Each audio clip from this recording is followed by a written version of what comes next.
Assalamualaikum warahmatullahi wabarakatuh. Terima kasih.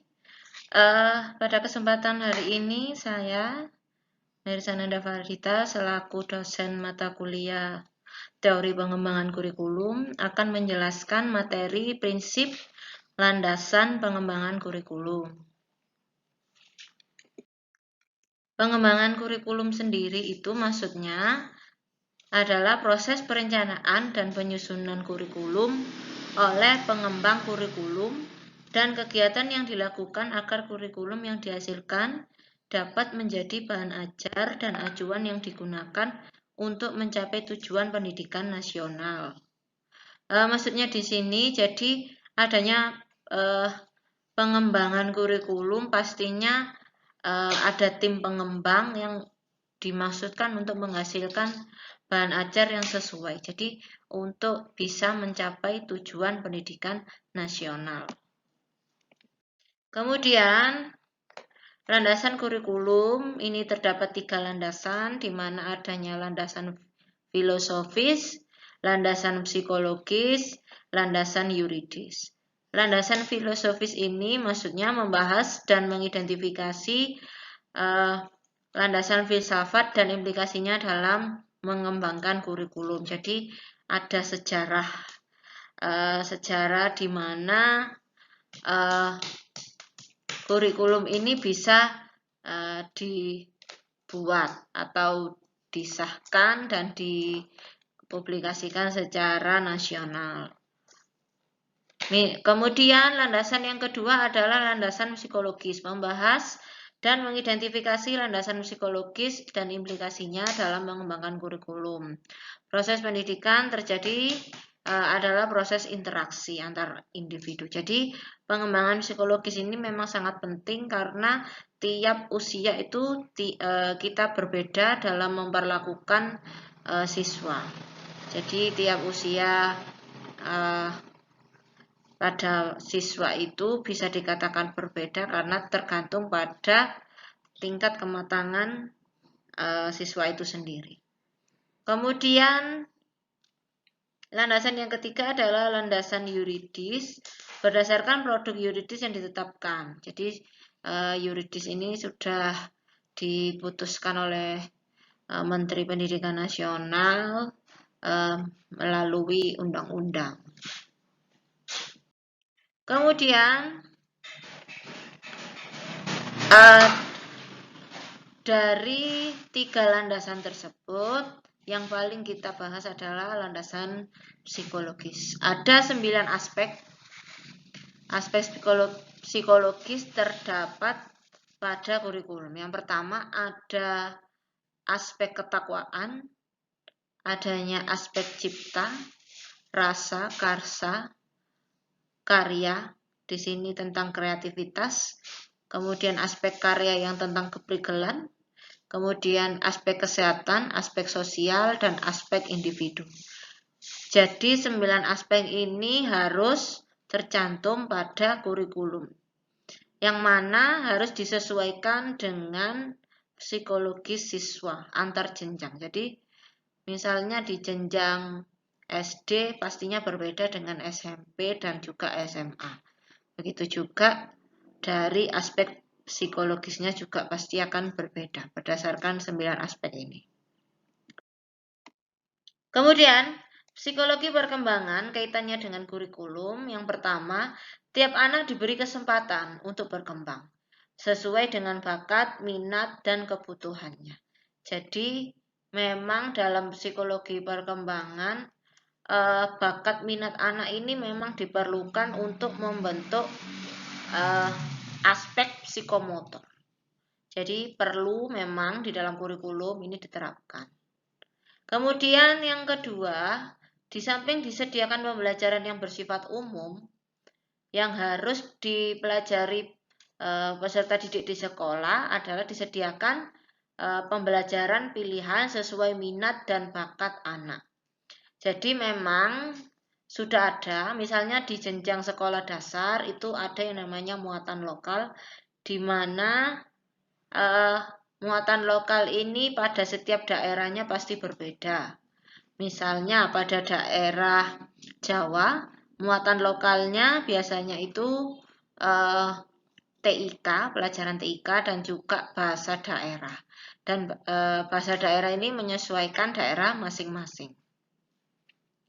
Begitu juga di perguruan tinggi, ada juga yang namanya mata kuliah pilihan. Jadi nanti di semester mulai semester 6 itu kalian bisa memilih mata kuliah pilihan dari 4 mata kuliah yang disediakan. Jadi kalian pilih yang berdasarkan bakat minat kalian. Kemudian yang ketiga, kurikulum selain menyediakan bahan ajar yang bersifat kejuruan juga menyediakan bahan ajar yang bersifat akademik. Artinya, pastinya di dalam kurikulum ini haruslah bersifat akademik di mana di dalamnya sudah terdapat standar kompetensi yang sudah ditetapkan pada tiap jenjang, kemudian diturunkan menjadi indikator. Kemudian kita tugas guru adalah untuk menginovasikan atau mengembangkan kurikulum tersebut menjadi RPP, di mana harus disesuaikan dengan sikon, situasi kondisi sarana prasarana karakteristik siswa yang diajar. Kemudian yang keempat, kurikulum memuat tujuan yang mengandung pengetahuan, nilai atau sikap, dan keterampilan yang menggambarkan keseluruhan pribadi yang utuh, lahir dan batin. Artinya kurikulum ini memang mengandung pastinya pengetahuan, jadi ada sikap dan keterampilan. Jadi 3 aspek ini harus tercantum di dalam kurikulum karena ada hubungannya dengan psikologi perkembangan. Jadi seperti itu. Kemudian untuk prinsip pengembangan kurikulum, di sini ada 5 prinsip. Yang pertama adanya relevansi, fleksibilitas, kontinuitas, efisiensi, dan juga efektivitas.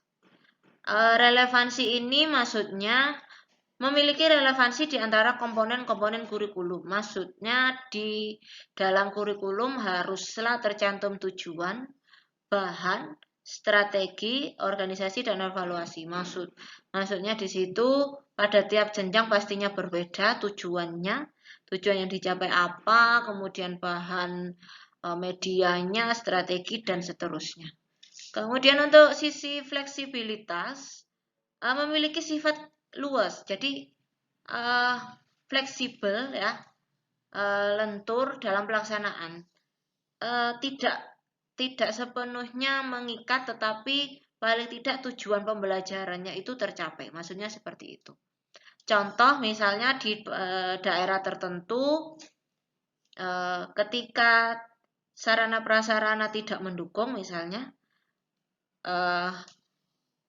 jadi tugas seorang guru bagaimana membuat pembelajaran itu supaya bisa tercapai tujuan pembelajarannya meskipun sarana prasarananya belum memadai. Jadi tugasnya bagaimana, apakah waktu pembelajaran dibawa ke luar atau ditunjukkan gambar atau bagaimana. Yang penting bagaimana caranya kurikulum ini bisa dilakukan secara fleksibel.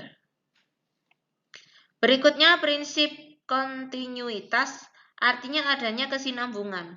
Jadi kurikulum di sekolah dasar misalnya harus berkesinambungan dengan kurikulum tingkat SMP, misalnya seperti itu. Jadi adanya kelanjutan dari SD ke SMP. Kemudian efisiensi, mengusahakan agar dalam pengembangan kurikulum dapat mendayagunakan waktu, biaya, dan sumber-sumber lain yang ada secara optimal, cermat, dan tepat sehingga hasilnya memadai. Maksudnya efisiensi waktu biaya, maksudnya dengan terciptanya kurikulum bagaimana caranya supaya bisa efisien, baik dalam hal waktu, biaya, dan buku atau sumber-sumber yang lain misalnya seperti itu. Jadi adanya, kalau sekarang itu kan di kurikulum Merdeka Belajar karena kita di kondisi pandemi otomatis di jenjang sekolah dasar sudah dibuatkan atau khusus untuk sekolah dasar PAUD dan juga SD itu dibuatkan modul. Jadi efisiensi untuk waktu di dalam pengajaran itu supaya guru tidak terlalu berat bebannya karena mengajar SD pastinya berbeda dengan mengajar SMP dan juga SMA. Maka pemerintah menyiapkan modul supaya efisien. Contohnya seperti itu. Kemudian efektivitas. Mengusahakan agar kegiatan pengembangan kurikulum mencapai tujuan tanpa kegiatan yang mubazir, baik secara kualitas maupun kuantitas. Artinya kurikulum ini memang harus efektif digunakan pada jenjang SD, kurikulum tersendiri pada jenjang SMP, SMA, dan juga perguruan tinggi. Tingkat keefektivitasnya itu jangan sampai tujuannya itu terlalu berlebihan sehingga sebetulnya siswa tidak bisa mencapai tujuan itu, tetapi tetap saja dicantumkan pada tujuan pembelajaran pada level itu, misalnya begitu. Kalau memang dirasa tidak mumpuni, ya paling tidak tim pengembang kurikulum tidak mencantumkan, tetapi dicantumkan pada level jenjang berikutnya berdasarkan hasil observasi. Berikutnya prinsip khusus. Jadi kan tadi prinsip secara umum ya, sekarang prinsip khususnya. Yang pertama, prinsip berkenaan dengan tujuan pendidikan, artinya ketentuan atau kebijakan pemerintah, survei persepsi orang tua, survei pandangan para ahli, pengalaman negara lain, dan dari berbagai penelitian. Artinya tujuan pendidikan dengan adanya pengembangan kurikulum itu harus disesuaikan dengan ini. Kebijakan pemerintah, survei dari orang tua itu bagaimana, pandangan para ahli, dan juga pengalaman dari beberapa negara lain, dan juga penelitian. Itu sebagai bahan pertimbangan. Kemudian yang kedua, prinsip berkenaan dengan pemilihan isi pendidikan. Yang pertama, penjabaran tujuan ke dalam bentuk pengalaman belajar. Yang diharapkan di dalam isi ini bisa meliputi sikap, pengetahuan, dan keterampilan. Artinya tujuan pembelajaran ya harus mengenai 3 ranah ini. Kemudian disusun berdasarkan urutan logis. Susunannya harus logis, maksudnya itu dari tingkat kesukaran, misalnya ketika mata pelajaran IPA misalnya, kompetensi dasar yang disampaikan itu misalnya di awal semester tidak langsung membahas tentang identifikasi planet misalnya, tetapi tentang kehidupan sehari-hari dulu. Baru setelah itu masuk ke materi yang lebih khusus, membahas tentang planet misalnya, atau tentang larutan misalnya, seperti itu. Karena apa? Karena siswa itu cenderung karena kehidupan sehari-harinya di lingkungan rumah, otomatis kita utamakan yang dari lingkungan dulu. Berikutnya, prinsip berkenaan dengan pemilihan proses belajar mengajar. Jadi adanya keselarasan pemilihan metode yang digunakan harus seimbang, selaras ya. Misalnya, kalau sudah adanya presentasi, pastilah berikutnya adanya tanya jawab. Misalnya seperti itu. Jadi harus ada keselarasan. Dan seterusnya. Kalau misalnya adanya pengamatan, berarti harus ada analisa dan seterusnya. Yang kedua, memperhatikan perbedaan individual karena memang tiap siswa itu karakteristiknya berbeda-beda. Antara satu siswa dengan yang lain pasti berbeda. Antara saudara kembar saja pasti berbeda. Artinya kita juga harus memperhatikan perihal tersebut. Perlakuannya juga nanti berbeda dalam pemilihan prosesnya. Yang ketiga, pencapaian aspek kognitif, afektif, dan keterampilan atau skill. Di mana aspek kognitif ini bagaimana cara mencapainya. Kemudian kalau afektif supaya siswa itu bisa tanggung jawab misalnya. Kemudian supaya bisa bersikap nasionalis itu bagaimana. Jadi diterapkan di situ pada kurikulum sehingga bisa digunakan secara nasional.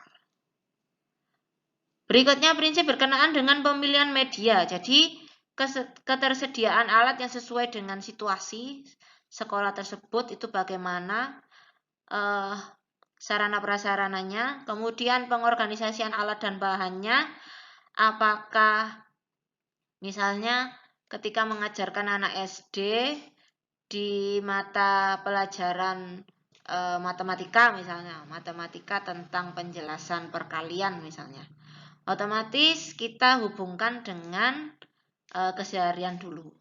Kita tunjukkan media-media misalnya seperti jumlah jeruk. Nah, kalau misalnya perkalian itu kan awalnya memang dari penjumlahan berulang. Jadi kita terapkan konsep penjumlahan berulang dulu, kemudian baru kita tanamkan konsep yang langsung perkaliannya itu seperti apa. Berikutnya adanya pengintegrasian ke dalam proses. Jadi memang harus saling terintegrasi antara satu dengan yang lain dari media dan juga tujuan pembelajarannya. Jadi di dalam kurikulum itu pastinya sudah dijelaskan mengenai media yang harus digunakan itu apa dan sebagainya. Berikutnya prinsip berkenaan dengan penilaian, kesesuaian dengan isi perkembangan siswa, waktu administrasi penilaian. Maksudnya di sini penilaiannya juga harus disesuaikan dengan kondisi siswa. Contoh misalnya, ketika kita mengajar dengan sistem berkelompok, artinya mengajar penilaiannya juga harus ada yang dari berkelompok. Jadi dari prosesnya itu bagaimana kita nilai, bagaimana jawabnya dalam berkelompok, bagaimana disiplinnya, bagaimana kejujurannya, dan sebagainya. Kalau dari sisi kognitif tentunya dari hasil berkelompok apakah mereka bisa berdiskusi, kemudian hasilnya baik, ataukah mereka kesulitan dalam berdiskusi. Misalnya seperti itu. Berikutnya dari tahapan maksud saya dari landasan psikologis tadi, ada beberapa pendapat ahli, saya ambil ini dari menurut Piaget, tahapan perkembangan anak itu dibedakan menjadi 4 tahap. Yang pertama, tahapan sensori motor, usia 0 sampai 2 tahun, kemudian tahapan praoperasional, usia 2 sampai 7 tahun, kemudian tahapan operasional konkret, ini usia 7 sampai 11 tahun, dan terakhir tahapan operasional formal. Ini usia 11 sampai 14 tahun. Di mana kalau kita mengajar pada usia sekolah dasar, tentunya kita harus berpedoman pada usia operasional konkret. Bagaimana operasional konkret itu? Jadi anak pada usia operasional konkret, pikiran anak itu terbatas pada objek yang ia jumpai dari pengalaman. Jadi misalnya pengetahuan tentang misalnya apakah kalian tahu tentang pohon cemara misalnya begitu. Ada beberapa anak yang tidak tahu pohon cemara itu seperti apa. Jadi kita perlu membawakan objek. Kalau menurut Piaget ini berdasarkan operasional konkret ini harus konkret nyata. Jadi kita tunjukkan benda nyatanya. Tetapi kalau memang tidak bisa ya kita tunjukkan melalui gambar. Kalau memang di lingkungan tersebut ada pohon cemara misalnya ya kita bisa langsung mereka keluar halaman, misalnya seperti itu. Kemudian dapat mengkoordinasikan suatu ide dalam sistem pemikirannya sendiri. Jadi mereka punya ide-ide gagasan yang mereka miliki dan biasanya itu di luar dugaan kita. Jadi kita bisa koordinasikan antara ide mereka dengan kita atau dengan teman mereka supaya pada operasional konkret ini terbentuklah suatu konsep. Jadi konsep itu memang harus penting karena akan tertanam pada anak itu dalam jangka waktu, memorinya itu akan bertahan jangka waktu yang lama. Kemudian yang ketiga, kemampuan kognitif yang dimiliki meliputi conservation, addition of classes, multiplication of classes. Maksudnya kemampuan kognitifnya ini harus berdasarkan pengalaman yang secara langsung. Jadi memang kalau menurut Piaget itu mendingan belajar itu dengan cara melihat benda nyatanya dengan pengalaman secara langsung. Misalnya kalau kita ingin tahu bentuk rusa, ya tidak perlu kita tayangkan video, misalnya kita ajak mereka ke kebun binatang untuk melihat rusa. Jadi seperti itu. Untuk apa? Untuk membangun kognitif yang ada supaya tertanam hingga dewasa. Maksudnya seperti itu. Jadi tahapan operasional konkret ini sebetulnya tahapan yang sangat paling penting. Kemudian untuk saya bahas pada 0-2 tahun ya, kita kembali ke sensori motor. Jadi anak yang baru lahir itu biasanya kemampuannya didasarkan kepada perilaku yang terbuka, intelijensi yang dimiliki merupakan intelijensi dasar, anak belajar bagaimana mengikuti dunia secara praktis, kemudian melalui interaksi dengan lingkungan. Artinya peran utama memang pada orang tua, di mana apa yang didengar, apa yang dilihat meskipun pada usia 0-2 tahun, biasanya pasti akan ditirukan. Kemudian, setelah anak menginjak usia 2 tahun ke atas, praoperasional, pasti mereka memiliki sikap adanya kesadaran diri.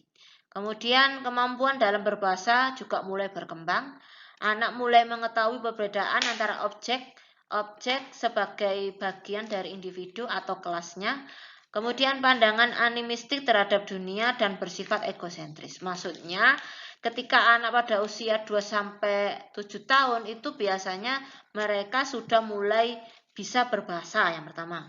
Kemudian adanya kesadaran diri itu maksudnya dia tahu bahwa saya itu ada di sini, misalnya sudah paham dengan lingkungan. Misal contoh, ketika orang tua misalnya membawa makanan atau membawa susu misalnya, otomatis reaksi yang ditimbulkan oleh anak ini pada usia 2 tahun itu langsung apa ya? Kalau memang itu kesukaannya ya langsung dihampiri, misalnya seperti itu. Adanya kesadaran diri. Kemudian anak mulai mengetahui perbedaan ya. Jadi misalnya mana yang boleh dilakukan dan mana yang tidak itu anak sudah mulai belajar pada usia 2-7 tahun ini. Contoh mana hal yang boleh dilakukan itu ketika kita mengajarkan toilet training misalnya. Ketika anak pada usia 1 tahun misalnya masih menggunakan pampers, mungkin sudah dilatih dari usia 2 tahun untuk bisa pipis secara mandiri, misalnya begitu. Kemudian pandangan animistik itu maksudnya dan juga bersifat egosentris itu maksudnya ketika anak pada dunia ini adanya sikap bahwa mereka itu ingin tahu. Jadi animistiknya itu terhadap semua hal, jadi rasa ingin tahunya itu tinggi. Apalagi egosentris, misalnya ada sesuatu hal yang barang tersebut itu misalnya kesukaannya, otomatis dia akan bersikap egosentris. Egosentris itu kayak egois lah, egois. Jadi bahwa merasa itu milik saya. Jadi sayanya itu tinggi. Maksudnya seperti itu. Kemudian operasional formal langsung pada usia 11 sampai 14 tahun. Jadi ini usia SMP ya. Mulai kok usia SMP? Mulai dari usia kelas 5 ini. Ya, kelas 5 berpendapat pola pikir anak sudah sistematis dan meliputi proses yang kompleks. Jadi intinya mereka sudah tahu mana yang boleh dilakukan, mana yang tidak, pada aturan dan sebagainya juga sudah tahu karena sudah tertanam konsepnya pada operasional konkret. Aktivitas proses berpikirnya mulai menyerupai orang dewasa. Ya, jadi kadang itu pada usia ini anak sudah mulai dewasa. Artinya misalnya ketika ada teman misalnya yang tidak membawa pensil misalnya, mereka dengan otomatis akan berbagi. Misalnya gitu. Jadi aktivitas berpikirnya itu sudah mulai dewasa karena tingkat sosialnya juga pasti akan meningkat. Kemudian sudah mampu memprediksi berbagai macam hal. Memprediksi di sini maksudnya dia sudah bisa membuat hipotesis. Contoh, ketika saya mempelajari misalnya penjumlahan, otomatis prediksi saya kalau misalnya ada soal 3 kali 3 itu pastinya totalnya 9. Jadi mereka bisa tahu, oh ternyata jawabanku ini benar. Misalnya seperti itu. Jadi mereka sudah mampu memprediksi. Kesimpulannya, dari sekian banyak landasan tadi, faktor psikologis itu memang lebih diutamakan pada pengembangan kurikulum karena dalam mengembangkan kurikulum ini harus mengkaji bagaimana seseorang melakukan kegiatan belajar, kemudian cara dia menerima suatu informasi sehingga terjadi suatu proses pembelajaran. Memang karena faktor psikologis adalah faktor penentu juga salah satunya supaya tujuan pembelajaran itu tercapai. Mungkin itu yang bisa saya jelaskan pada materi prinsip dan landasan pengembangan kurikulum. Jika ada pertanyaan atau yang kurang jelas, bisa dilanjutkan via e-learning melalui voice note. Oke, terima kasih teman-teman mahasiswa. Semoga bermanfaat. Wassalamualaikum warahmatullahi wabarakatuh.